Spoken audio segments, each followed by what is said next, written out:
Dr. Rahula puts all the questions that he has noted down so that in the course of the discussion we can cover most of the ground. Right. And I've also got one or two things to say.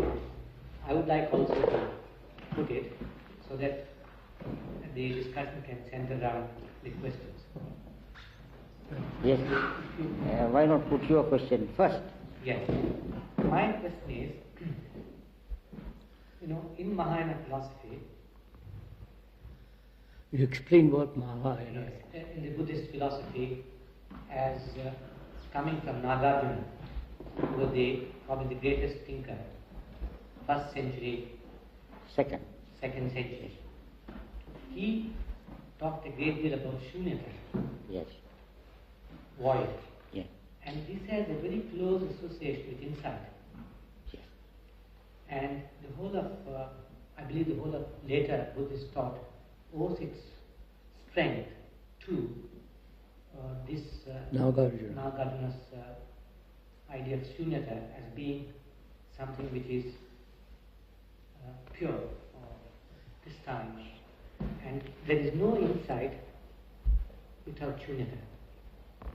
I'll put it that way. Yeah. And then he also said that without understanding the outer, there's no possibility of going to inner.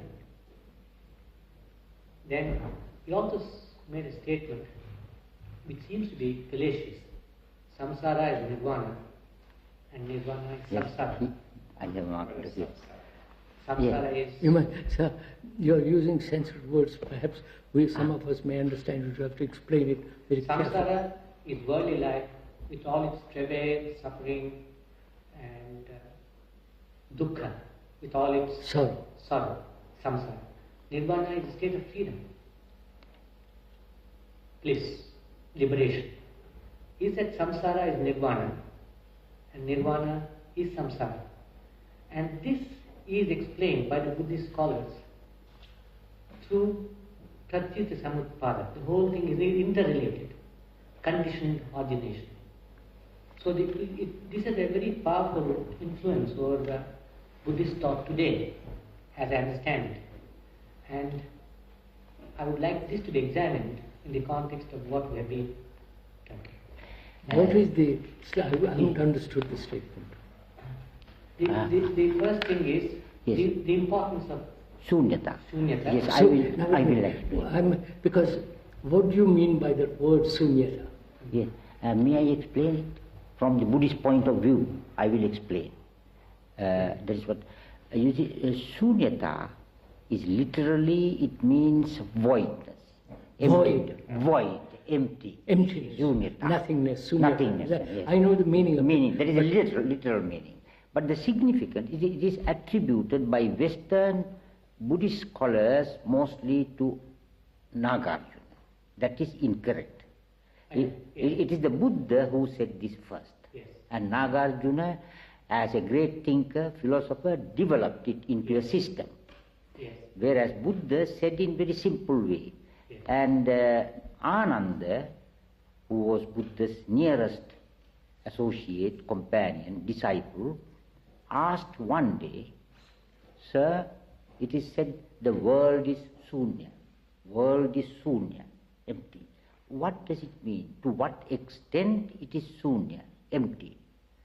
He said, "Ananda, it is without self." He used the word atta, atman. It is without self and anything pertaining to self. Therefore it is sunya. It is very clearly explained.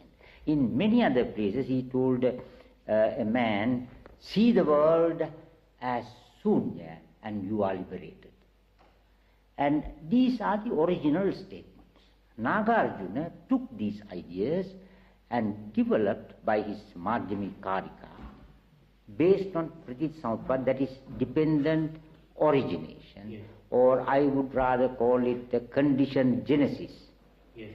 And on that philosophy, that is, everything is interdependent, relative, nothing is absolute, everything is cause and effect, and cause cannot be separated from the result, effect and principle, it is a continuity. And that is time also. Yes. And on this philosophy, Nagarjuna developed very highly as a system this teaching of sunyata, as void, empty.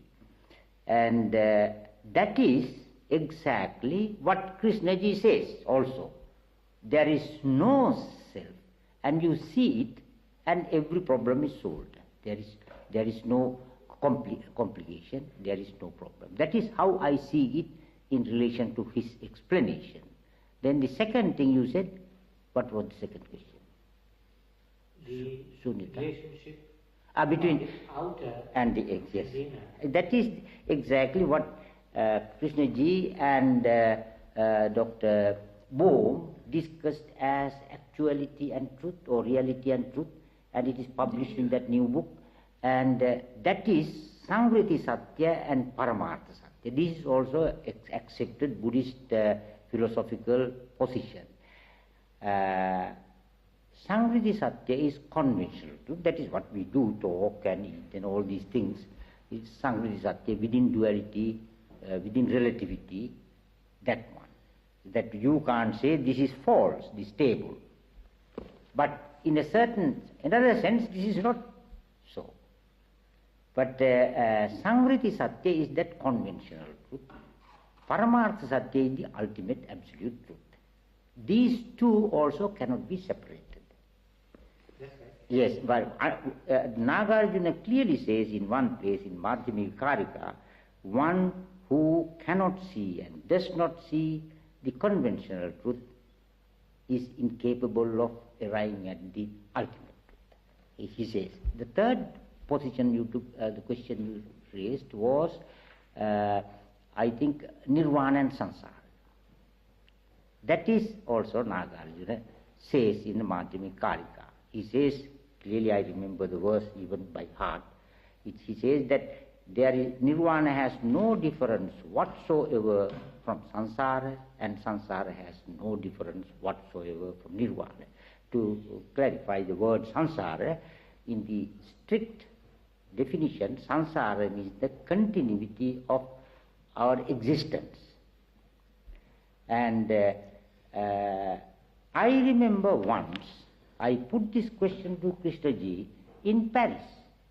Personally, there was nobody except him and myself. Two wise people. I don't know, but I would say, Krishnaji, there is a Nagarjuna statement like this. This is very interesting to say it today. I asked him what he thought. Then to my surprise, he said, who is Nagarjuna? I said, that is your compatriot. Oh, he said, no, because he was from Andhra, supposed to be from Andhra. Yes. And then I explained to him who Nagarjuna was historically, as a thinker and a philosopher. I said, in Buddhist history, perhaps he is the boldest thinker, undoubtedly, Nagarjuna. Then he asked me another question, then what were his attainments? I said, that we can't say, that we don't know. Only we know his writings, true writings about him, but about his attainments, spiritual realization, we can't say anything. Then Krishnaji paused for a minute and asked me, what did Buddha say about all this? I said, nothing. That is correct. Then you said with the finger like this, I remember very well, that Suarez house, that is right. Because I was always doubtful, and I did not accept Nagarjuna's statement so clearly, definitely saying nirvana and samsara is the same. Sir, I'm not quite sure that we understand, all of us. Yes. Will you explain this position? No. May I ask this to explain this more? Yes. What does samskara mean actually? Samsara. Samskara in Sanskrit. Samsara. Sanskrit, Pali, both. Samsara. Yes, samskara. Samskara is another thing. Is another thing. Samskara. This is samsara. S-A-M-S-A-R-A. Sankara. Samsara. Samsara literally means wandering, going on. That And is continuing. samskara means? Samskara means construction. That is all our thinking process. The past. It belongs to the past. That's Belongs to the past. that's what. Yes, I understood that. Yes, that belongs to the past. Past. That's right. All our sanskaras are work for the memory, knowledge, Yes, that's right. learning, and all that. Yes, Like an old man going back and living in the past. that's it. Sanskara. But samsara is continuity. Continuity. Continuity. Nirvana, we can't define. No, non-whatever it is. Yes. Whatever it is never defined in positive terms by the Buddha. Always, whenever he was asked, he said, no, that is not. Right. Yes. So you have asked your questions. Now, sir, you better ask your questions too in relation to what he is. Yes. No, that is not, the question is not from him, from you. My question I am asking from you. What? Yes, there are many questions, but as we have not much time. Oh, we've got plenty of time. Yes, Plenty. one question is, both I will say at once, so you can take them. One question is that in Western philosophy, Western thought, free will has played a very important place. Free will. Free will, absolute free will. Free will. Yes, free will. Will. Yes. According According to the same philosophy that Mr. Narayan said, that conditional relations, that is cause and effect, pratit samutpada. Yeah. According to that philosophy, Buddhism, such a thing is impossible. Because all our thinking, all our construction, all our work, all our knowledge is conditioned. Yes. Yes. Therefore, if there is a free will, it is free only in a relative sense and relative sense. It is not absolute free. That is the Buddhist position. That is one question I put. Let's talk it over, sir. Yes. Very, very briefly, if you say it. What is will? What is will?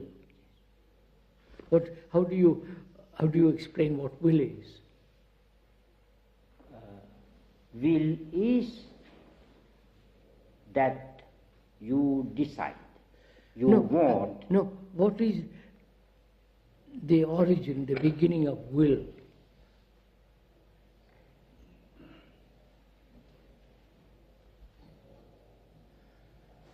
I will do this. I won't do that. Now, what is the meaning of will?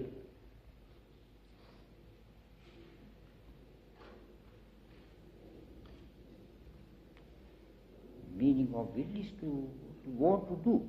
No. All right, let me go on then. Is it not desire? Sure. It is a desire. Desire accentuated, heightened, strengthened, which we call will. Right? Yes. We make it determine. We determine the object of desire. We say, I'm determined. In that there is determination It gets included. fixed, right? Yeah. I desire that. And to achieve that, I make an effort. That effort, the motive of that effort is desire. Yes, certainly. So, will is desire. Right? Certainly, it is a form of desire. Huh? It is a form of desire. It is a form of desire. Desire, yes. Now, can desire ever be free? Absolutely. That is what I wanted to hear from you. No, because you don't like to say that, but I want to say it. Because, yes. Desire can never, it can change the objects of desire. I can desire 1 year to go to buy this, the next year that, change, but desire is constant. The objects vary. Yes. And the strengthening of desire, I will do that.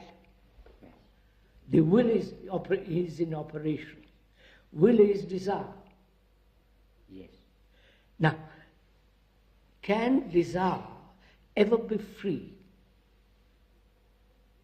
No. But we say free will exists because I can choose between this and that, Yes. between this job and that job. I can go, except out of totalitarian states, I can go from England to France freely. Yes. So the idea of free will is cultivated with a sense that human beings are free to choose. Right? Yes. What does that mean? To choose. I can choose between blue jeans and something else, between this car and that car, between that house and so on. But why should I choose at all?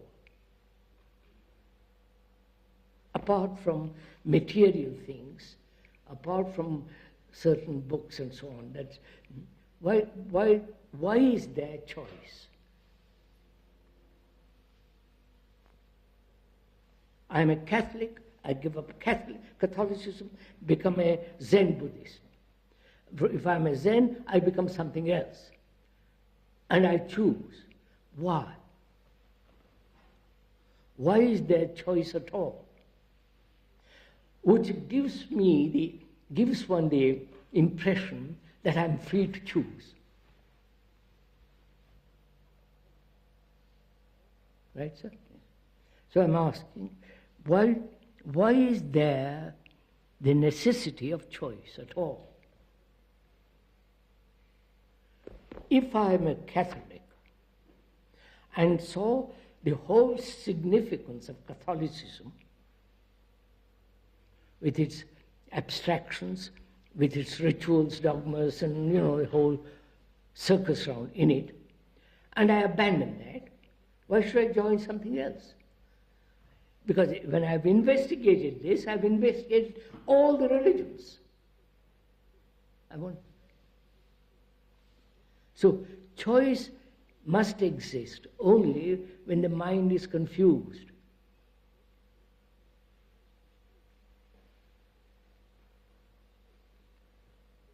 No? When it's clear, there's no choice.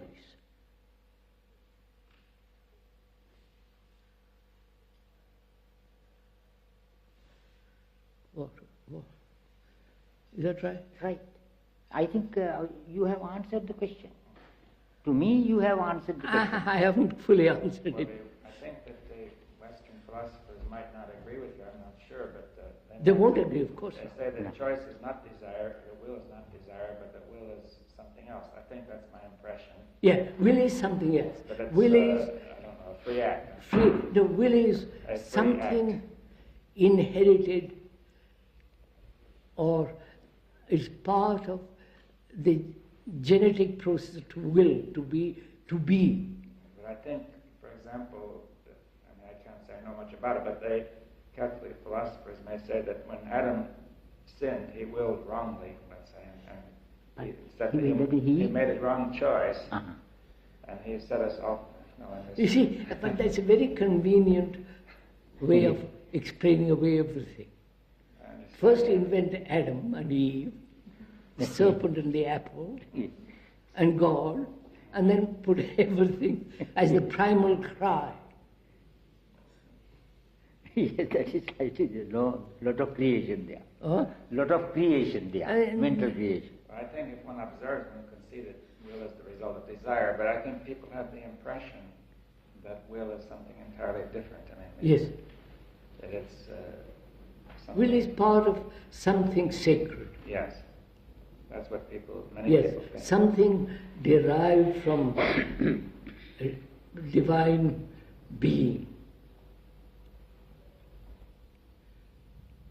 According to the Western way. More or less, I mean, if I'm not, I don't know very much Western philosophy, but Yes. what I've people with whom I have talked, and they may not be sufficiently informed, but they have given me the impression that will is something not quite human, not quite Yes. desire, Yes. not quite something that you cultivate. It is born out of the original sin, Yes. original God, and so on, so on, so on. Yes, yes, yes. But if one puts all that aside, Yes. which are all really theoretical, problematical, and rather superstitious, if you put all that aside, then what is will and what is choice, and what is action without choice and will? You follow? Yes. That is the problem. Is there any action which is not compounded with will?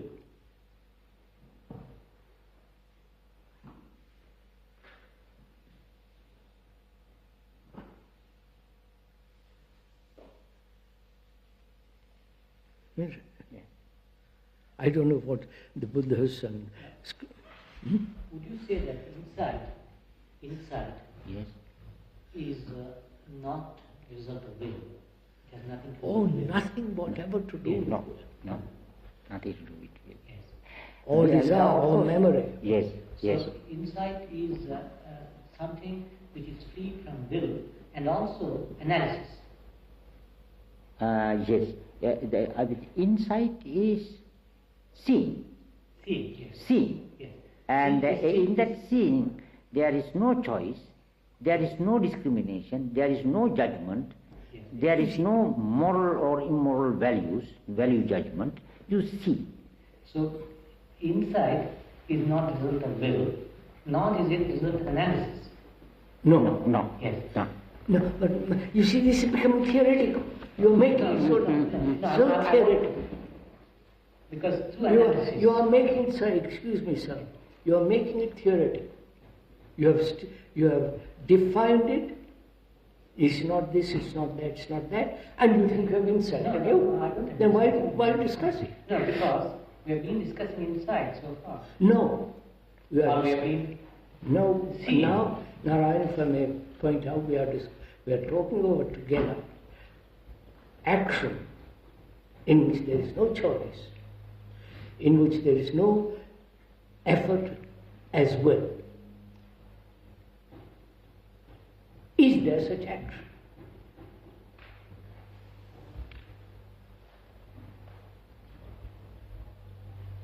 I don't know, sir, please.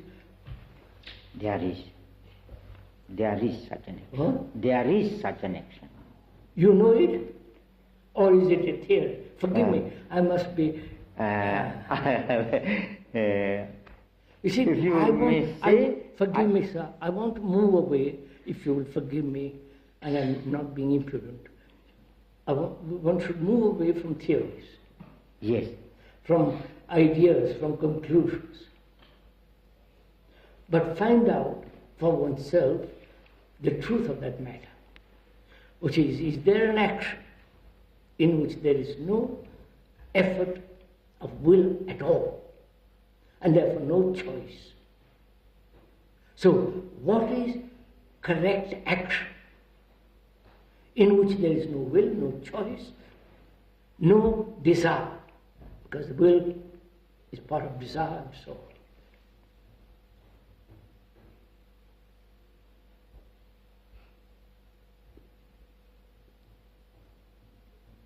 To find that out, one must be very clear, mustn't one, the nature of desire. And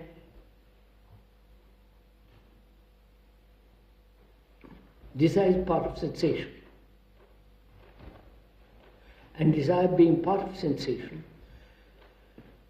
and thought identifies itself with that sensation. And through identification, the I is built up, the ego, and the ego then says, I must, or I will not. So we are trying to find out if there's an action not based on the principle of ideals, right? On desire, on will, not spontaneous. That word is a rather dangerous word because nobody is spontaneous. One thinks one can be spontaneous, but there is no, because one must be totally free to be spontaneous. You follow?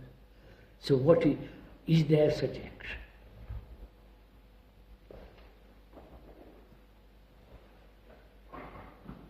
Because most of our action has a motive. Right? And motive means movement. I want to build a house. I want that woman or that man. I am hurt psychologically or biologically, and my motive is either to hurt back. So there is always some kind of motive in action, which we know daily life. So then action is conditioned by the motive. The motive is part of the identification process. So if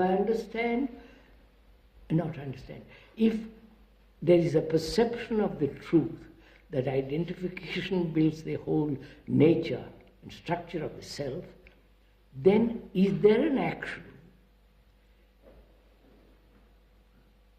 which doesn't spring from thought? I don't know, am I right, sir?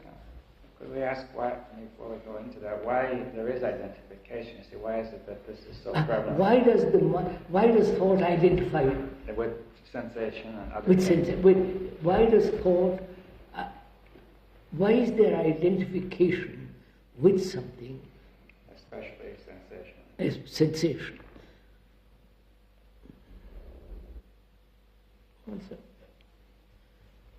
Answer, sir. I don't know. You're all experts. Is it the very nature of the thought to identify, or are there forms of thought which don't identify with sensation? Now, why do you, if I may again most politely and respectfully, etc., etc., etc., why do you put that question? Is it a theoretical question or actual question? Because why do you, Narayan, identify? let me put it this way. No, I won't put it differently. The only thing I can identify with is sensation. I can't have nothing else to identify with. So why do you give importance to sensation? Do you say, I'm a sensate being and nothing else? No. That's it.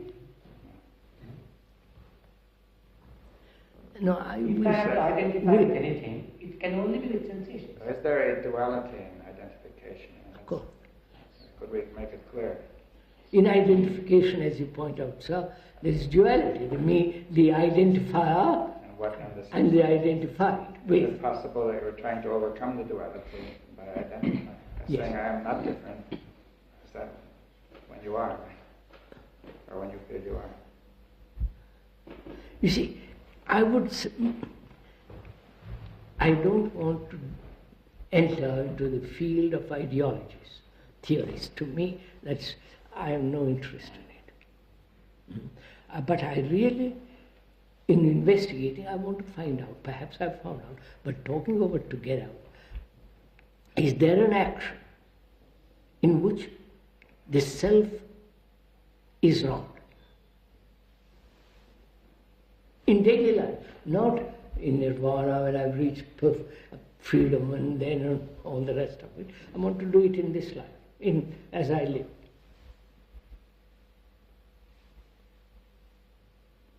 Which means I have to find out, mind has to find out an action which has no cause, which has no motive, an action which is not the result or the effect of a series of causes and effects. If that exists, action is within, always bound, chained. I don't know. Am I making myself clear? Yes. Go on. So is there such an action?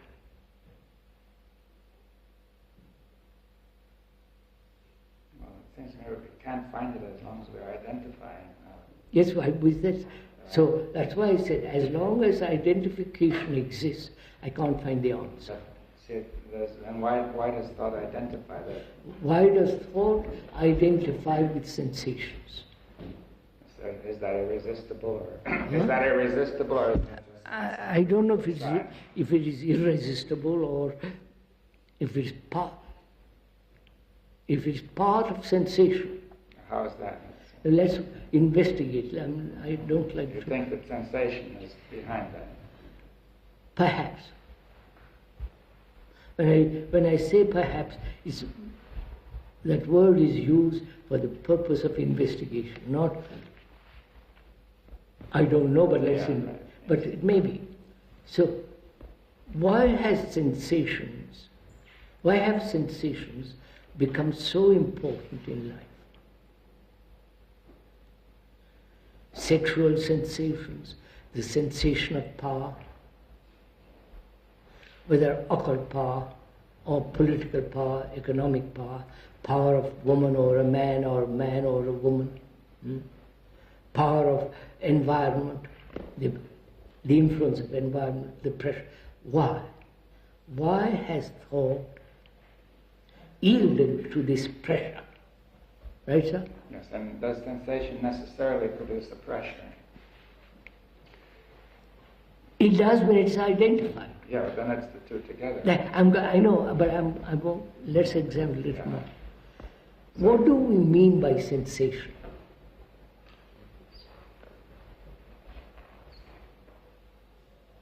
Well, we have either the sense of the senses, or it seems to me we may have a remembered sensation of pleasure. Senses, the operation of the senses, Yes. touching, tasting, seeing, smelling, The experience hearing. that happens then. Right? Right, and also the memory of it. No, the memory is only when there is an identification with it. Yeah, I agree. When there is no identification, senses have no, senses are senses. Yeah. But why does thought identify itself with senses? Yes, that's not clear. Huh? That is not yet clear. I know, we're going to make it clear. We are going to budge from it. Are you saying that when the thing is remembered, when the sensation is remembered, then we have identification? Yes. Can we make that more clear? Well, let's make it a little more clear. Let's work at it.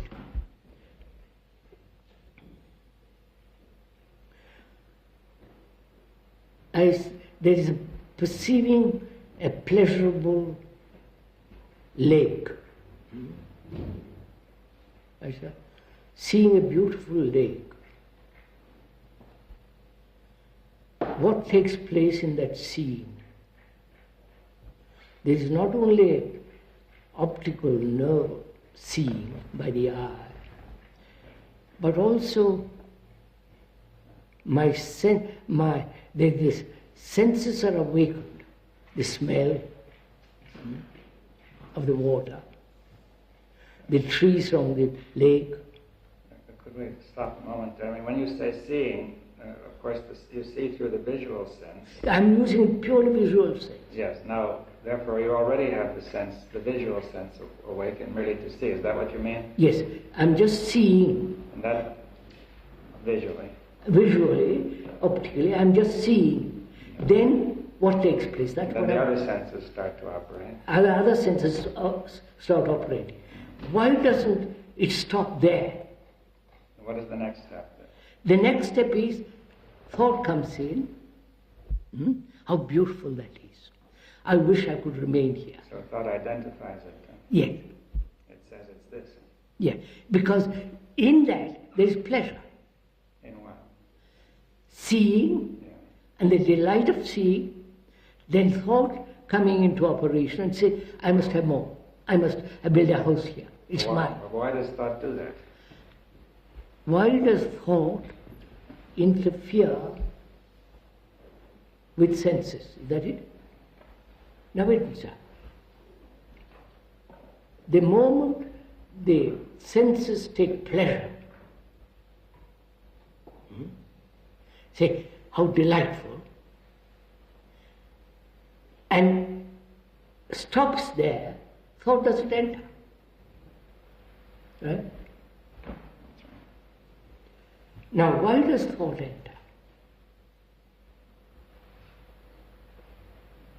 If it is painful, thought avoids it. Right. It doesn't identify itself with that. But it identifies against it. It says, I don't want it. Right? No, I mean, leave it alone, move away from it. Either deny it or move away from it. But if it is pleasurable, then when the senses begin to enjoy, see how nice, then thought begins to identify itself with it. But why? Why? Because pleasure. But why doesn't thought give it up when it sees how futile this is? Oh, that's much later, when it becomes painful. Yes. When it's aware, identification breeds both pleasure and fear. Then it begins to question. Yeah, well, I was saying thought has made a simple mistake in the beginning, a kind of innocent mistake, right? That's right. Thought has made a mistake in identifying with something that brings to it pleasure, or there is pleasure in something. And thought tries to take hold of it. Take over. To make it permanent, perhaps. Huh? Perhaps to make it permanent. Permanent. That's right, sir. Which means memory. A remembrance of the lake with the daffodils and the trees and the water and sunlight and all the rest of it. Now, I understand now that thought has made a mistake and later it discovers this mistake, but it seems to be too late because it's now conditioned. Yes, It's already yes. so can strong. we make it clear why it cannot give it up, you see.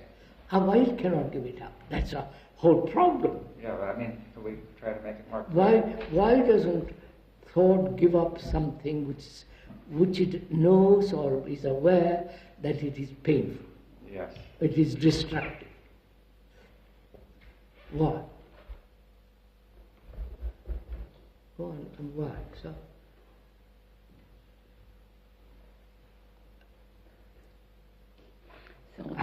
So let's take a simple example. Psychologically, one is hurt. Yeah, well, that's later. No, I'm taking that as an Yeah. example, later example, doesn't matter, later on. One is hurt. Why can't one immediately give up that hurt? Because knowing that hurt is going to create great deal of damage. That is, when I'm hurt, I build a wall around myself, not to be hurt more. There is fear and isolation, neurotic actions, all that follow. Why? Hurt is the image. Thought has created the image about myself, and that image gets hurt. Why doesn't thought say, yes, but I've seen this, drop it immediately? Right? Yeah. It's the same question. Yes. Because when it drops the image, there's nothing left. Yes. Well, then you have another ingredient because you say thought wants to hold on to the memory of the image, right? Hold on to the memories which have created the image and which may create it again. Yeah. And thought feels they are very precious. Yes, they're very precious, nostalgic, and all the rest of it. Yeah, so somehow it gives very high value to all that. Yes. You know, how did it come to do that? Why has it made the image so valuable? Yeah. Why has the image become so important, which thought has created? You see, if I may say, in the beginning it was a simple mistake, and thought made an image of pleasure. And it seemed that it became very important, precious. Yes. And was unable to give it up. Yes. Why doesn't it? So if I give up pleasure, if thought gives up pleasure, what is there left? So it can't seem to return to the state in the beginning, you see, when there was nothing.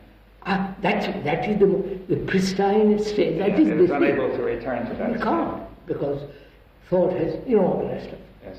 Well, I think that what happens is that when thought thinks of giving up pleasure, which has become very precious, then the mere thought of that is painful. Yes, giving up is painful. And therefore thought runs away from that. Yes, so it clings to pleasure. Yeah. It does not wish to face the pain. Till there is a better reward for pleasure, Well, then that's which will no be change. greater pleasure. That's no change. Is it? No, but of course. But the thought seems to have fallen into a trap which it has made, because it has innocently remembered pleasure and then gradually made it important. And then it has become too painful to give it up. Because any change from immediate the removal of pleasure is very painful. Because it is nothing else then offers. There's fright. Yeah. Well, then but you see, it is, in the beginning it was not frightening to have nothing else. Yes. Now it is. Yes. In the beginning, that means beginning being the beginning of man. Yeah. In the beginning of man, can we question even that? Or perhaps not, but I mean... A beginning of the ape. If you go far enough back. But I want to say it's been going a long time, but thought has built this trap, which has gradually got worse. So could we say, as the brain is very old, all our brains are very old, merely tracing it back further and further and further and further and further you can't ever find out. Yeah, so but I can say, but my brain is now as it is, which is very old, conditioned in terms of pleasure and pain. Yes. They say that the old brain is also the emotional part of the brain. Of course, emotional and all the rest of it. Yeah. Sensory. So where are we now? Well, we say that this brain has conditioned itself by continual remembering the image of pleasure with the unpleasantness of giving it up and the fear. So it clings to something which it knows. Which it knows and which is very precious to it. But it doesn't know that it's going to breed fear. But even when it knows, it's still... But it much rather run away from fear, hoping the pleasure will continue. Yeah. But I think eventually it starts to become irrational because, you see, it creates the pressures which make the brain irrational and unable to get this straight. Yes. Yeah, where are we now at the end of this? We started out, so don't we, Dr. Bohm, that is there an action in which there is no motive, no cause, the self doesn't enter into it at all?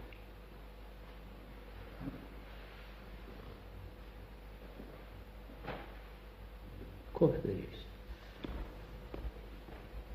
There is when the self is not.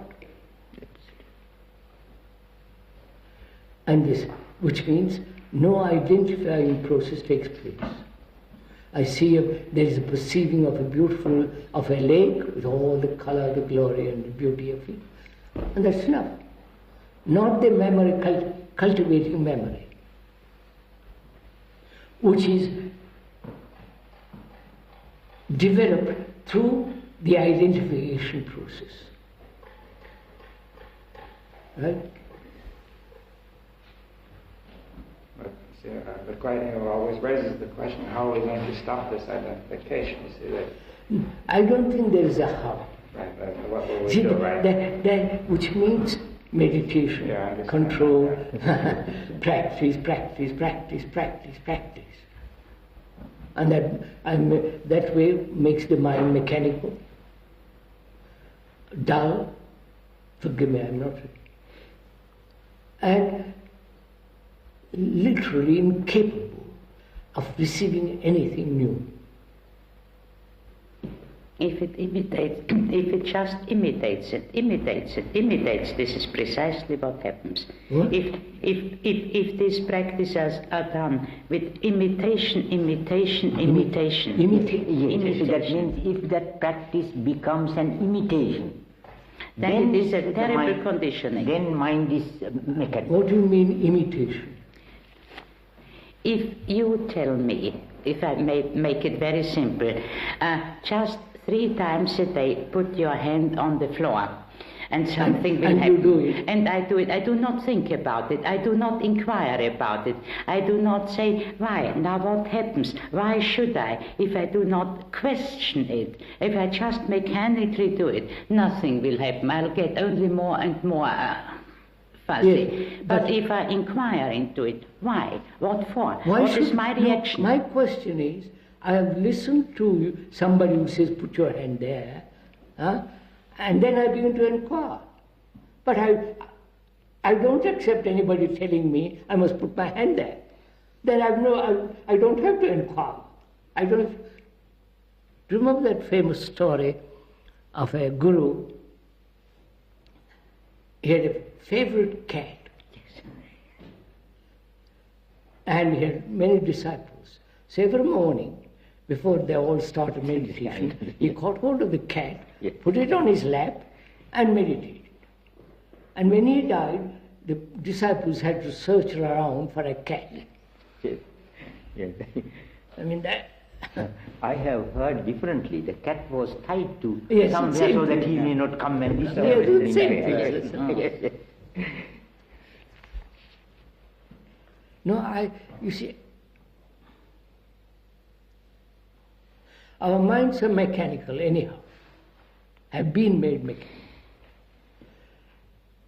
Can't we investigate why we have become mechanical? Rather than practice that which is non-mechanical, which may be mechanical. With you, yeah. We can, since there have been whole people before us, since there have been people who have become whole before us. I don't know. Or it seems, if I I don't set know. I out don't on know my about quest, it seems likely. But you see, you accept it. I am looking at it as a possible proposition. I don't know. I start with myself. I don't look to somebody who is enlightened. I don't know. They may deceive themselves. This is why it is worthwhile trying to find So out I by say, oneself. I start, and one must start with oneself. Oneself is already second hand, living in the shadow of others. So why look to others? So here I am. From there I begin. It's so simple. While the other leads to so many complications. I do not necessarily see it as a complication. If I have an idea, there is something that is more than my illusion, my suffering, my general state of dissatisfaction, in which I am and which I have to face. If I do not think that there is any possibility, then I might not even try. If I see that there might be a possibility, I do not need to take it for true, but it gives me the sense that it is worthwhile trying to work with myself as my own subject of experiment, But to why do you work want, it out. Why do you want a motive? With that, I think it is almost impossible not to start with that motive, because that starts from self. No, madam, we are talking about the same thing, aren't we? I just want to know myself. Not because I suffer, I go through, I just want to know what I am. Not according to anybody, but just know by myself. So, I begin to inquire. I begin to look in the mirror, which is myself. And the mirror says, your reactions are these. And as long as you have these reactions, you're going to pay heavily. You're going to suffer. So that's all. So now, how am I, an ordinary human being, knowing all my reactions, ugly, pleasant, hateful, all the reactions one has, bring about an observation in which there is no motive to restrain or to expand reactions. I wonder if I make myself clear. Yes, yes. How am I to observe myself without a cause? The cause generally is punishment and reward, which is obviously too absurd, like a dog being trained. So, can I look at myself without any motive?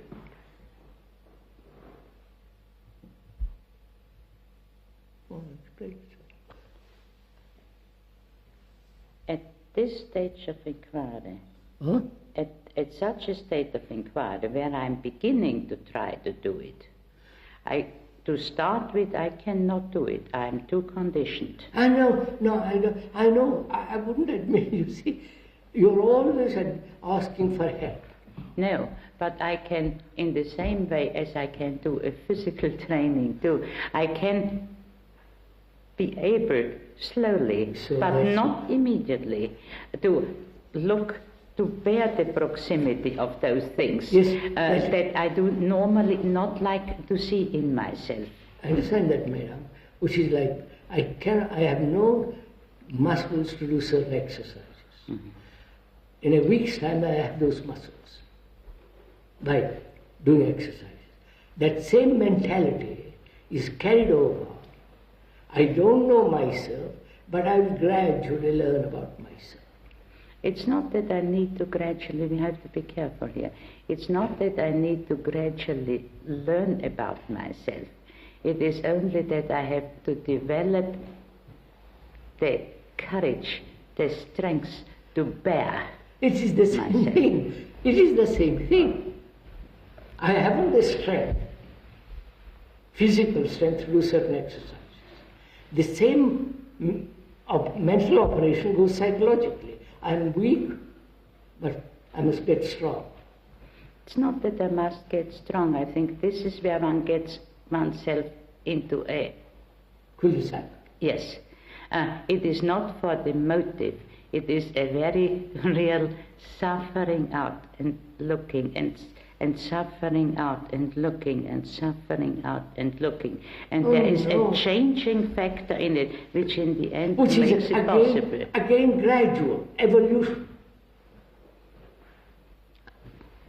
And I say that's totally, if I may point out, I'm not correcting you, that lead nowhere, that's an illusion. It need not lead to anywhere, but if it is continued in that spirit, with that attitude, not I get something out of it, then there is a sudden change possible, and it does occur.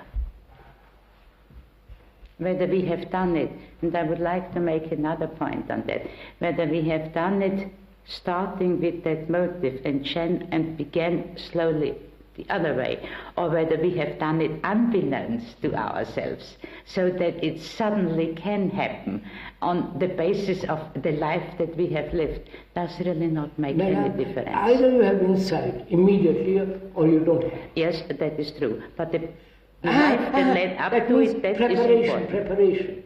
Yes. Which means time. Yes. Which means cultivating identification, the me. No, no. Of course, time, moment you allow time, it is the cultivation of the self. Not necessarily, sir. Why do you say not necessarily?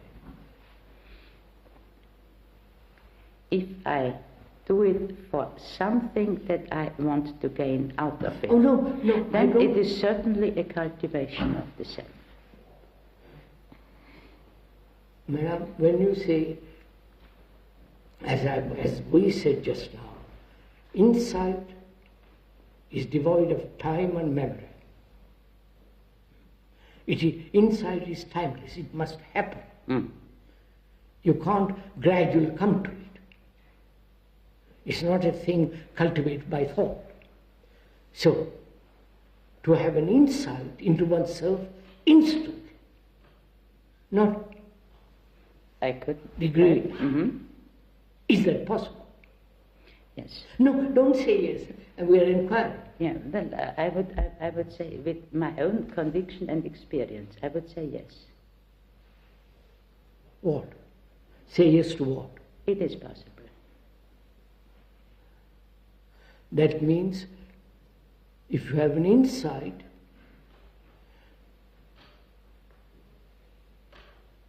that insight wipes away the self. Not momentarily. Not momentarily. So, would you say action then is without motive? Do you know such action? Not occasional, but living in everyday life.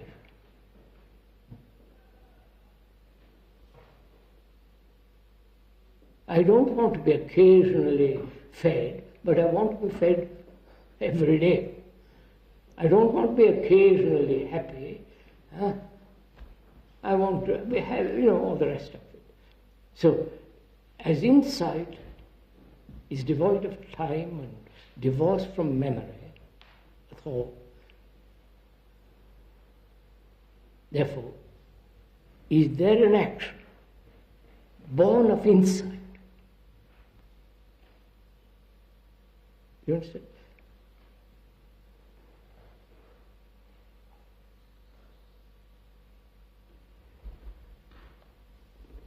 What next?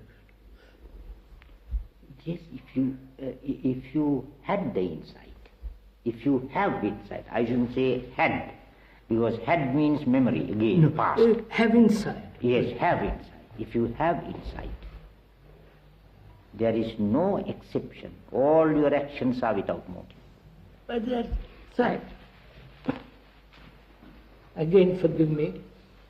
Are we here talking theoretically or actually? Actually. That means action is correct, accurate, right through life. Yes. For No, sir, you will make mistakes technically. no, I'm not talking of technically. But there is no self, there is no motive if you have the insight. Every action. Have you got that insight? I'm not you, sir. I'm just, Yes. Has one that insight into the whole nature of the self? Not arguments, not inductions, not deductions, not conclusions, but have an insight into the nature of the self. And therefore, the self, if there is insight into the self, then action will inevitably follow from that insight. And it is not, may I make one point clear that I feel strongly about it. It is not that I have the insight. That is not possible. There is that insight. Is there such insight? There is the insight. It is not as if I had it. It is not that I have the insight. No, there is insight. There is insight. I have no insight. I'm only blind, if I can say. I mean, I have an insight into that. I'm a little bit mentally deranged. So, what are we talking about? You asked a question, sir. Of course, we have gone very far away from my question. Yeah, I know. That's why now let us forget that question altogether. That was answered. Yes, let's go back to yours. Yes. No, that question is you have answered. Yeah. Free will question. Yeah. And then there is another question Go also on. related. You see, there is, perhaps you are aware of this theory, many people, that we think in a language. There is a belief that many people say that. What? You think in a language. Very Yes. often they ask me, in which language do you think? Yes. I say, I don't know. But I say, there is no language in thinking. The thought has no language, and the thought is immediately interpreted into the nearest language to you. And Sir, could you convey your thought to me without the word? that is what I say. When you convey the thought, it is interpreted. No, sir. Can you convey your thought to me without the word? That depends on the level of two people. Which means what? Yes. I don't know whether you accept it or whether you have that experience. Without talking, without words, there is communication. That is, sir, there can only be communion, when you and I are on the same level and with the same intensity at the same time. Right? Yes. Which is what?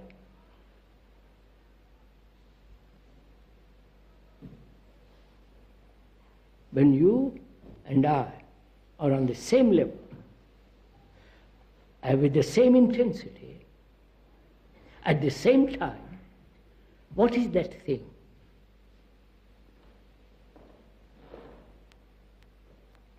Then words are not necessary. No. Then what is that thing? You can say that is, if you like, it is thought. What? No. Sir, when we both of us like that, what is the quality of that state? Not the absence of thought, but the quality, the perfume, the thing of it. Wouldn't you call that love?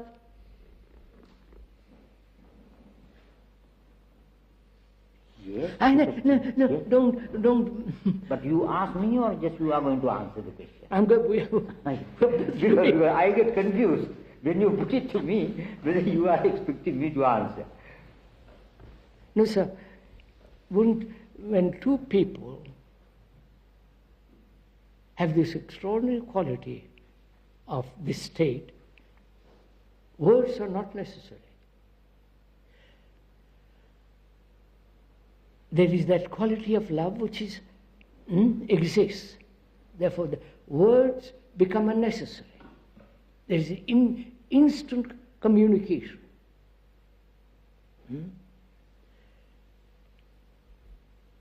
Now, for most of us, language drives us.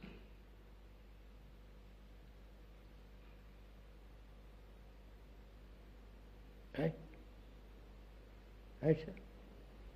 Language drives us, pushes us, shapes us. Our minds are conditioned by language, which is language. Words drive us, force us.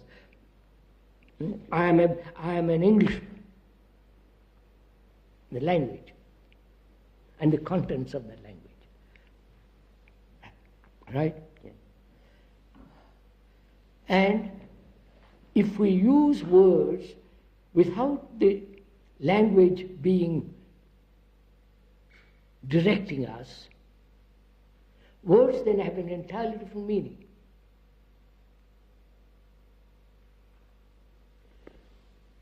Sir?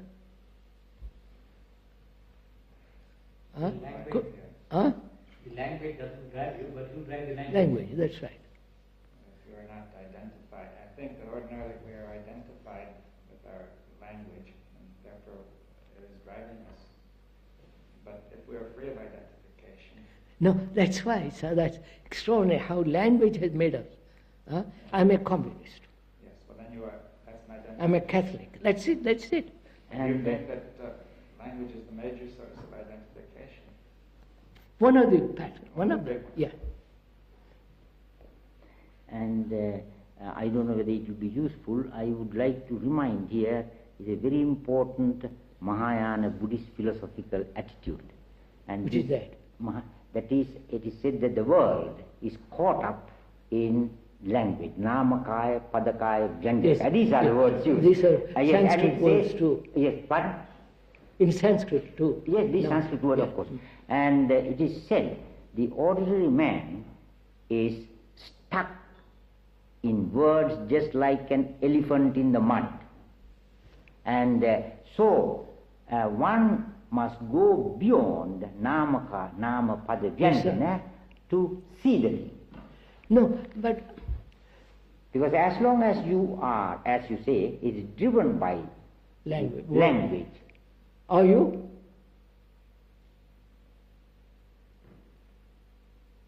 Are you asking personally? Yes. Are you? Am I? Dr. Bohm, is he driven by language?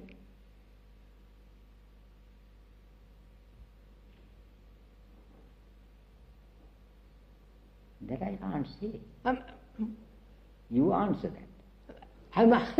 I can answer for myself. Yes. I'm asking you. Yes. Yes, you answer for yourself. Oh, absolutely. Yes. That's enough. No. Oh, yes, yes. No, Yes, that's I not, get it. that's not enough. But I think the more skillful or scholarly one becomes in language, I suppose there's a greater possibility of being Caught. caught in Yes, language. yes. Certainly. Whereas a rustic might just use it for simple communication. So that was your question. Whether thought has words, whether thought Or rather, is part of words.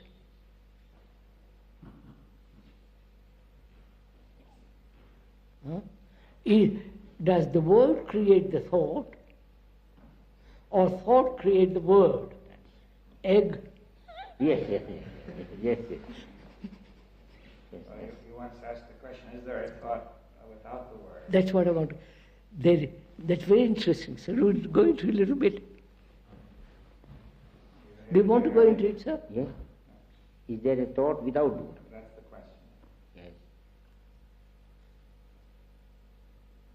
I think thought has no word. Thought has no word. Thought is an image. But Without language. Word, sir, we are using the word to include the symbol, the image, the picture, the word, See, all that. The word can be easily turned into an image, for example, by an artist. Say a description could be turned by an artist to an image, Yeah. or vice versa. The image could be described and turned into word. So they have an equivalent content. So would you what is the origin of thought?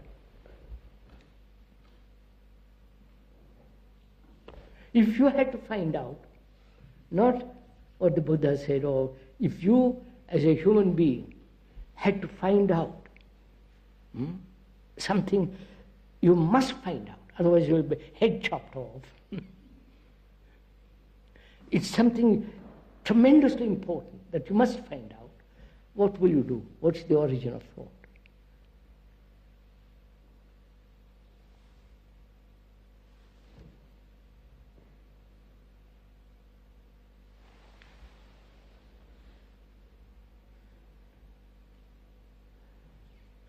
God made the world, and the Word was incarnate. What is it? Beginning of Bible, Genesis. I've forgotten. You read it better than all of us. No, I'm sorry. This is common. You hear it on the. Yes. Now, sir, please answer that question. Is there origin? Is there? Is there origin? Must be. Why must? Otherwise, in you, sir, what's the origin? No origin. Huh? No origin. Of course, there must be a beginning of thought. That is again a fallacy. Huh? It is again a fallacy, wrong way of looking at it. No. Asking everything must have a beginning. No, I'm not asking everything as a beginning. I'm just asking, in order to find out, what is the beginning of thought? How did thought begin? With the dog, you follow, sir? With the animals, with everything that's living. They all think in various ways or feel and so on. There must be at the beginning of that. What is that in human being?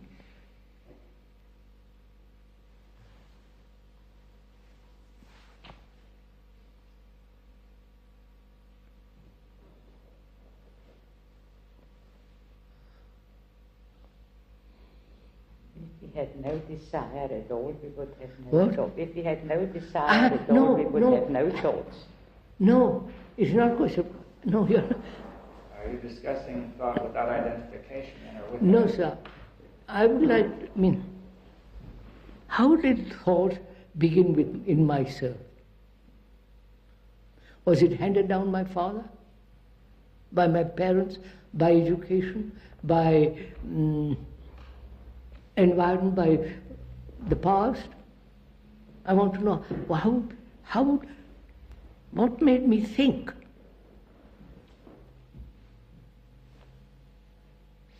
Go on, sir. What made you think?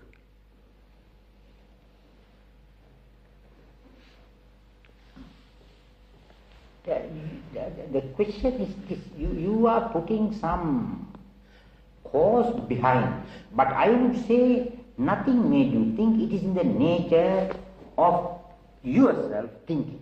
And you see, there is no other cause. oh yes, there is. What is that? I'll tell you in a minute. Yes. No, I am not the final authority, sir. But I like to talk it over. If I had no memory, would I be thinking? I ask you again, what is the origin of memory? That's very simple to answer. I remember seeing you in Paris, which I don't, but suppose I remember seeing you in Paris. That is recorded, isn't it? Right, sir? That, of course, that is accepted, generally accepted that things are in the brain. No, it is the ordinary fact. No, that I don't agree. That is an old 19th century, 18th, 20th century theory that everything is recorded in the brain somewhere. No, sir. Look, I met you this week, right? Yes. You come back a year later. I hope you will. Then I said, yes, sir, I recognize you. Right? How does that recognition take place? Very good, you carry on, because this is a question that I wanted to ask you. Yes, exactly, I have wrote it down. How does memory rise? Yes, I didn't ask it, but this is the question I wanted very much to know. I'm doing that, sir. I meet you now, and in a year's time, you come back. I hope you will. We'll have a discussion. And then I say, yes, sir, Mr. Rahula, we met last year. How does that take place? Very simple. Memory, brain has recorded that memory of meeting you, learning your name. So that is memory, which when I meet you next time, I recognize you. Right? There's nothing illogical. How does it happen? That is the question. Oh, it's very simple. You have been introduced to me. We have sat down here for 2 afternoons and morning, and that is remembered. When you come back next year, I say yes.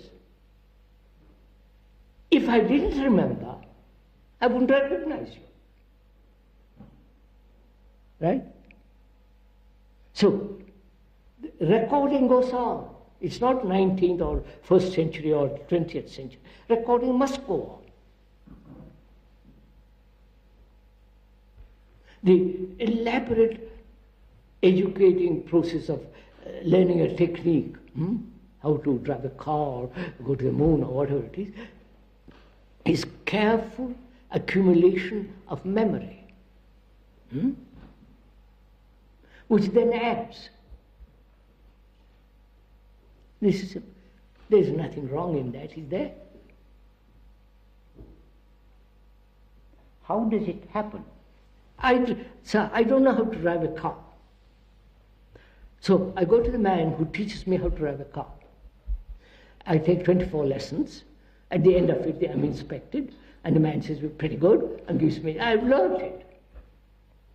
By driving with him, he's telling me, be careful, turn to the left, and he's guiding me all the time. So at the end of 24 lessons, I'm a good driver, I hope. And that's all. There's nothing right or wrong about it. In the same way, I meet you today, next year I'll remember, which is, there is remembrance, which is the recording process. No? It's so simple. Yes, it is not completely clear to me. It is, let us admit, it is recorded. How that record comes up when you meet me next year? It does. Oh, when I see you, that memory springs up. You say, oh, he's Mr. Rahula.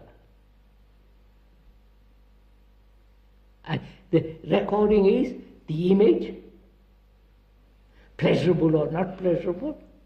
I hope it will be pleasurable. Pleasurable or not pleasurable, and that's recorded. And when I meet you next time, I meet you. But if it is not pleasurable, I say, well, what a bore. That also is memory. And I turn away and talk about something else. So this whole process is recording. How I've learned to drive a car, how I learned to speak English, French, German, whatever it is. There must be a recording. No? Certainly, it is so. There must be a recording. But you say 19th century. Yes, what I want to say is it is not in the brain. Oh, that is the thing. I would see. Say. Where it is it? In the nature of what we call generally the mental faculty. Just as eye, ear, nose, etc., mind faculty, mental faculty also is a faculty. Yes. That is one of the potentiality, Yes, well, it's the it has nothing faculty, to do with the brain. it's the faculty of the brain to record. It is not the physical brain. No, that is my point, you see. Ah, you've gone off into something. Yes, that is what I say. You're saying that the mental faculty Is just like is spread all over the body, not necessarily in the head. Is it when you say mental faculty is one of the sense organs. There are 5 physical sense organs. You see, eye has the power to see and to examine. Eye, but ear can't do it. Yes. Yes, it can hear only. Yes. And there is the mental faculty, just like eye, ear, nose, tongue, body, physical faculties. There is the mental faculty which, you see, eye, ear, nose, tongue and body deals with the external world, material world. But the world is not finished by that. Yes. Well, the bigger part of the world is not touched by that. What is the bigger part of the world? Bigger part of the world is that is what we were talking, these sensations and all these things. They are not touched by body or anything like that. Then mind faculty, mental faculty is a thing that has many, many aspects, many potentialities. One is this memory. And what I want to clarify is from you, how does it happen? And of course you begin with the idea of brain. No. Recorded in the brain. And which I dispute. Sir, I don't have, let's cut out the brain for the moment. I meet you today and I see you week later. Yes. There is a process of recognition. All right. Yes. That's one part of the faculty. Right? Yes. The other part of the faculty is to think logically. Or not logically. So there are several aspects to Mental faculty. faculties which is made up in the mind. Yes. Mind, you cannot have mind without the brain. Yes. The mind, certainly, because not only by brain, without the body, without the stomach, without the heart. What? it includes all the Whole physical, without the physical existence, you can't have a mind. That's all. Therefore, Why only brain? yes. So, mind is part of the senses, right? Mind is part of the thought, emotions, certain faculties to think, and so on and so on. Is that outside, or the whole structure of the organism, the whole brain, body, eyes, ears, all that, is part of this mind which is the process of thinking? No? Are you saying mind is thought, or is it more than thought as well? I don't know, but I know That includes thought. I don't want to say that. Just say thought. I only want to say the mind, as long as it is functioning within the field of thought, is limited. Yes, what do you mean consciousness, the mind is? Yeah, consciousness is limited. And we say it's limited by these faculties, wherever they That's are. right, whatever they are. And,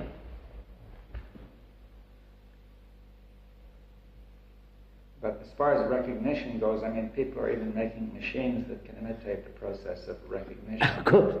And they do, they can recognize simple things already by means of computers. And yet, if I have met you just Yeah. for a moment, and there was not a sufficient impact of you of that meeting in me. I will next week pass you by and not recognize you. That's the point. It has to be recorded with some energy, you see. That is what I mean. There must be a sufficient Of inherent course, energy. all recording must have energy. Yes, Yeah. yes. If you don't turn on the microphone, nothing is recorded. You see. Precisely. That is so, of course. And many things that we see and hear and we don't remember, only things that give certain impression. But you see, I think that it's fairly clear how the record could give rise to a recognition in the next experience. The next time you see the person, the record is compared with. It comes back. It comes back. Yes. It is exactly like the computer takes it up. So our brains are computers. I should say no, not the brain. What is the brain? Brain may be the basis. Not only why do you say brain, but the whole body, whole heart. Without heart, can you think? No. No. And therefore, sir, we said that. Yes. The brain, the mind contains the brain, the feelings, the heart, the whole structure. All the nerves. We are using the word mind as consciousness. Which is, I cannot have consciousness if the heart doesn't function. Yes. That is why I use the word mental faculty instead of saying mind or consciousness, or the word with the faculty embracing, englobing all that department. What do you mean by the word faculty? What does the word mean, sir? I've forgotten. I don't know. I looked up. Capacity and ability. Yes, that's right. Capacity Yes, to do something. ability, yes, faculty. The ability to do is also faculty. Like when you say visual faculty. Yeah. No, sir. Ability to do depends on knowledge. If I didn't know how to play piano, that is, No, excuse me, sir. You are going away from the point. I said the mind faculty, mind has the power, the capacity, the potentiality to do all that. And those are different aspects of the thing. Oh, I see. The faculty is inborn. Yes, inborn. In it itself, it has the power. And you can't ask why and from where. No, I won't ask that. No. I won't accept the mind has the inborn faculty. To think. I mean, that. Yes. No. Inborn, which means it is not genetic, it's not hereditary. Well, no, that. No, that is no. That is not right. Then what is it? Well, I mean, say the mind, just like our eyes have the power to see. So the mind has the power to do all those tricks, all those things that we are talking. Yes. The memory and reaction and sensation and all that. Mind is the active energy to do all this. Well, also the physical structures all over the body. Yeah. I think it's a good analogy to say the eye has certain possibilities, and in the whole body you have already the infant has the ability to think already built into him because of the heredity. How is this built-in coming to be? By growing in the same way that the eye grew. You see, the eye has a tremendous. Which means evolution. Evolution, yes. Which means, wait, Yeah. go slow. Which means, right from the beginning, it has evolved. Yes. Till we are now monkeys, greater monkeys.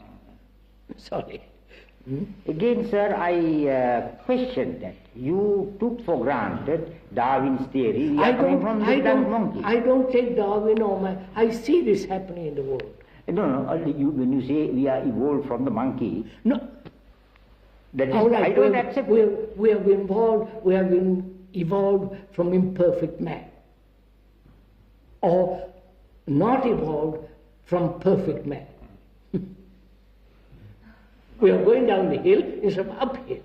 Or we are going uphill from imperfect man. I wonder if it's we really want to discuss all these things, that there are really details that... details here. That are not certain and... yes.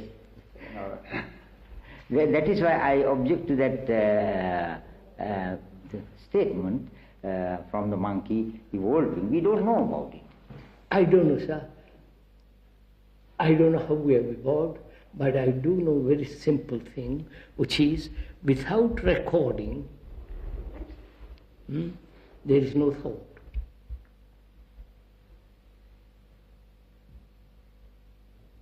That means that thought is memory. Of course. Yes. That's right. Thought is memory, Yes. which is experience, which is knowledge, stored up. Yes. Doesn't matter where, my big toe is Yes. Yes. stored up, and when it is challenged, it operates. We've also said thought is the ability to reason logically, along with the memory. Yes, yes. And all that together. Think logically or illogically, and so on. Yeah. Now, all the what you have called faculties. Yes. No, So- I use that word because it gives a bigger field, embracing. But it's still, you're saying it still depends on memory. That Of course, none of the base faculties can essence of a operate. thought is memory. Without memory, none of the other faculties could Can operate. exist, of course. I see that thing. Then it has been called a tree. I call it a tree. That's all. It's recorded all the time. Without that recording, there is no beginning of thought. There is no thought.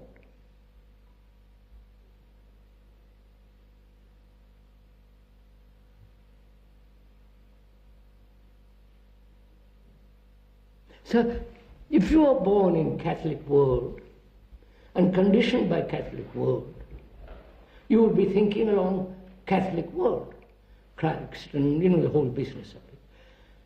So you are conditioned by propaganda, by books, by priests, by all the circus that goes on, as you are conditioned in India, Ceylon, and so on.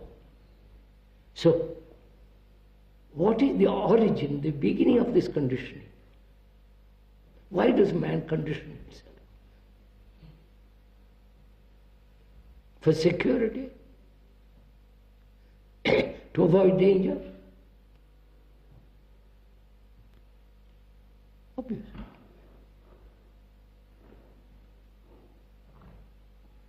I believe in Christ because I've been brought up in the Christian world. That's my condition. And this life is a miserable life, unhappy life, but I believe in Christ, which gives me a certain sense of comfort, strength, to face this appalling thing, world. So it gives me great comfort. That's all.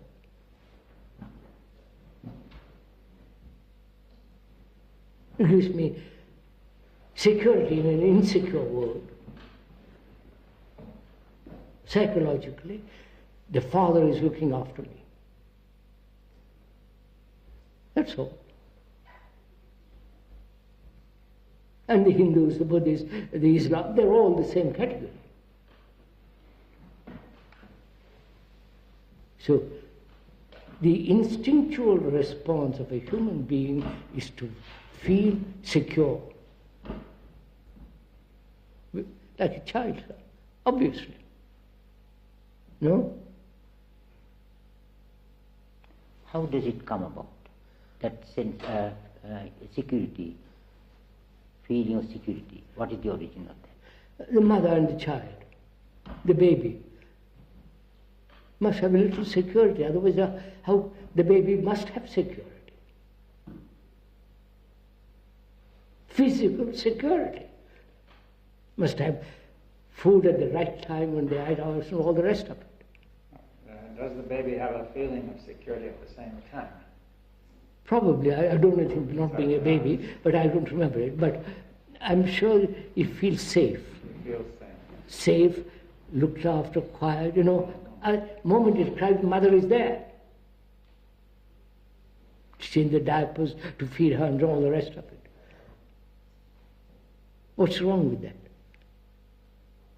From that physical security, we turn to psychological security, which Christ gives me. It may be nonsense, unreasonable, all kinds of things. But I like that. At least I have comfort in some illusion. But I don't call it illusion. If you call it illusion, I'll kick you. So we go on that way. You have your security in something, I have my security, Narayan has his security in Islam, and so on. So each one of us clings to our own particular form of security. Whether it's reasonable, sane, rational, that doesn't matter.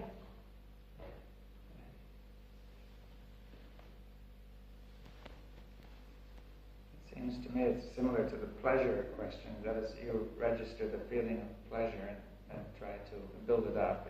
But I can't give up. I can't say, well, I let go of Christ. I say, my God, I can't. Yeah, but it's the same with pleasure. Pleasure, of course, the same problem. I think it is harder with pleasure because people nowadays do seem to give up or change their religions without too much difficulties. But we are all much more against giving up our pleasure when it really comes down to well, it. that's a different matter altogether. Physical pleasure. All pleasures of the mind. Huh? All pleasures of the course. mind. But where are we going?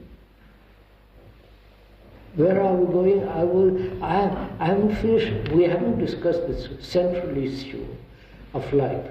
What is action without this enormous, complex motives, reactions, regrets, pain, sorrow? Can a human being live in action without all this dreadful confusion? That's all. And you say, yes, you can live. And you tell me, if you're a Christian, believe in God, believe in Christ. He will save you from all this. And I am so unhappy, I say, God, help me, and I cling to it. And you or X say, I believe in all the things that the Buddha has said. That to me is good enough. I take comfort in that. Buddham saranam gacchami. Yes.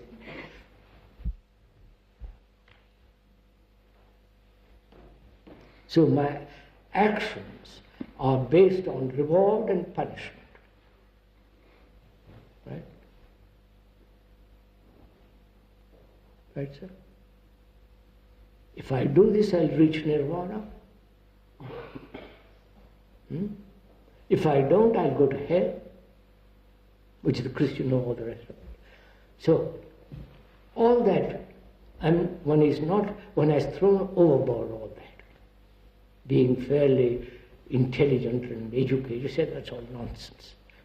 I want to find out if there's an action without any shadow of effort and regret. You understand?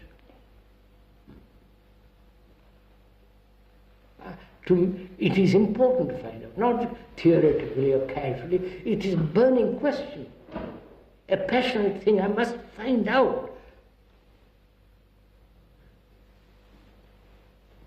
Because I don't want to enter into the cage, into the rat race.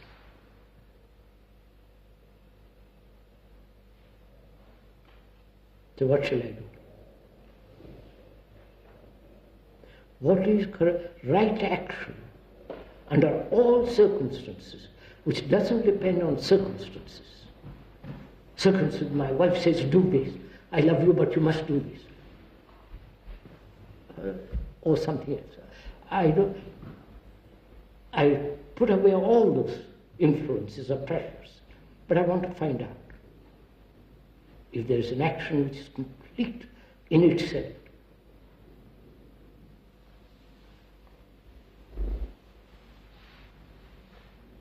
So I must understand, is there an action which is total, which is complete, whole, not partial? Which means, can I observe myself wholly, not in fragments?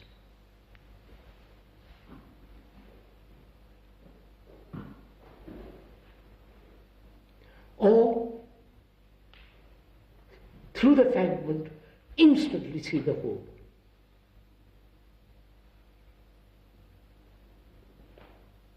So is there an action which is whole?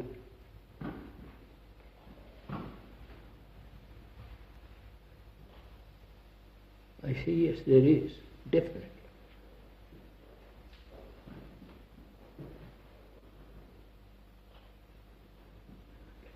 Oh, don't you ask me what is that? I wanted to ask. Ask I was it. waiting for the reply. Ask it. I want to ask, what is that?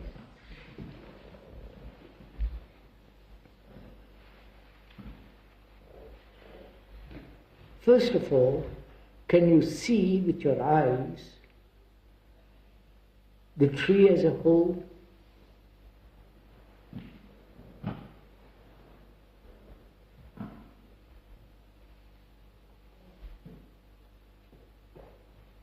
Can you see your wife or your husband or your girlfriend or boyfriend as a whole entity?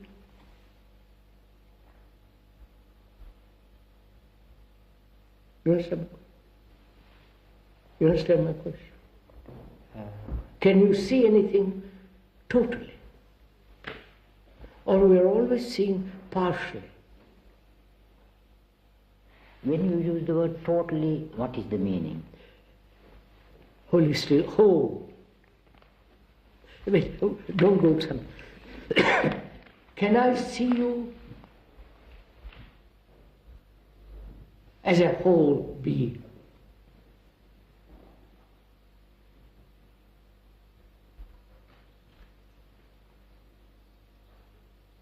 You understand? Wait a minute, sir. Can I see humanity as myself, which is the whole? That's good enough. Can I see humanity as myself?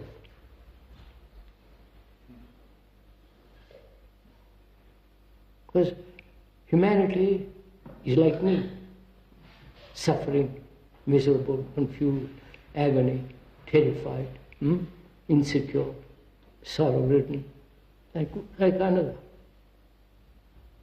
Right? So, in seeing man, humanity, I see myself. Or rather the other way, by seeing yourself, you see humanity. Which is me. It doesn't matter whether you say, I see myself as humanity, then humanity is me. I'm not separate from humanity. I don't say, I am an elite, I'm like the rest of the gang. Not the mafiosa, but the ordinary gang.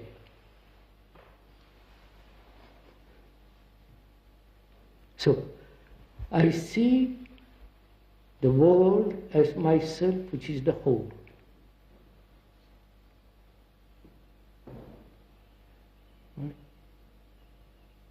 That's simple, sir. No, not simple. It is. Would that be right, sir? I was wondering if we could, what you said, consider the tree for a moment. That tree is too petty. I don't want to move. I mean, it's not clear when you say you see the tree as a whole. The whole thing, to see something wholly, sir. Just see it all. I think we are in a slight language difficulty because because we have no other possibilities. This I see as a whole. For that, really, it means that the self or the fallacy of the self has been clearly seen into and has broken down. Because otherwise, however much I see the tree as a whole, yes, it is still my thought. That is the ultimate thing. Yes. But can you see your husband, your wife, or your girlfriend as a whole being? Totally, you can't you? How does that happen when you can see somebody wholly? The tremendous, but not my, warmth. Oh? Warmth comes in.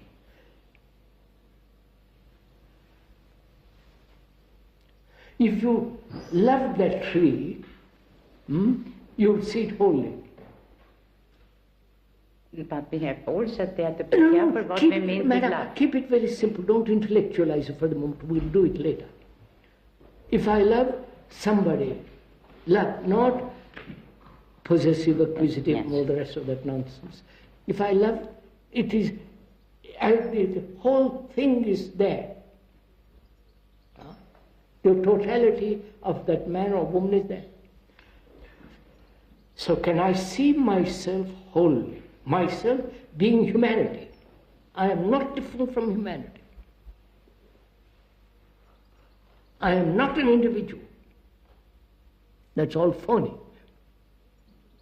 I am the rest of the world. I am the world. Can I see that as a whole? I'm not a communist, sir. Because communists say that too. But I'm not that stupid communist. Why do you deny that? Huh? Why do you want to deny communism like that? No. What is wrong if you are a communist? No, you misunderstood. No. Communists are full of theories and putting those theories into practice and shaping man according to a theory. I'm not talking, leave that for the moment. I'm sorry I brought it. To look at myself, I can only see myself as a whole when I'm actually the rest of mankind. You mean in essence? You mean that essentially I am the same as any other? Yeah, essentially, basically. The basic qualities that... Yes. I may have long nose, short nose, and crooked eyes or blue eyes. That I'm not talking about. But human being. As a human being. Then there is no individual effort, no collective effort. Right?